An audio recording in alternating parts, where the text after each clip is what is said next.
Hello বন্ধুরা, good morning. Welcome to my new another video. আর এখন আমরা যাচ্ছি মা আর আমি জমির দিকে আমরা যাচ্ছি খাবার দিতে। তো যাই হোক, অনেক দিন পরে আর কি আমি জমির দিকে এখন একটু খাবার দিতে যাচ্ছি। আগে কিন্তু আমি প্রায় যেতাম যখন আমি ছোটো ছিলাম।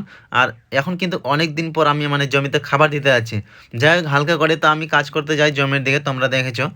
তো আজকে কিন্তু খাবার দিতে ফাইনালি চলে যাচ্ছি মা আর আমি।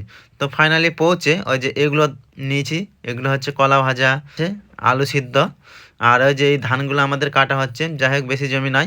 আর এই ধানগুলো আমাদের কেটে তারপর আবার অন্যদিকে হালকা ধান আছে, তারপরে এগুলো খেসা দিয়ে মারবে। তো ভাবছি আমিও হালকা করে কেটে নেই, কাটতে কেমন লাগে, কোনোদিন তো কাটেনি। এর আগে কিন্তু আমাদের মানে ধানের জিন দিয়ে আমরা ধান কাটাতাম। তো এইবার কিন্তু ওরা কাটবে না, তার জন্য আমাদের লেভা লাগাতে হয়েছে ধানগুলোতে কাটার জন্য। তো ফাইনালি কেটে, আর ধান কাটতে কিন্তু খুব হালকা আর নরম লাগছে, তার জন্য আমি বরাবর কেটেই যাচ্ছি। আর পিসিরা তো যাই হোক এখন খেতে গেছে, আর আমি এখন একাই কাটছি। আর একটা পিসি আমাকে ভিডিও করে দিচ্ছে। আমাদের কিন্তু এই জমিগুলো কিন্তু খুব একদম প্রিয়, ধরতে গেলে সোনার থাল।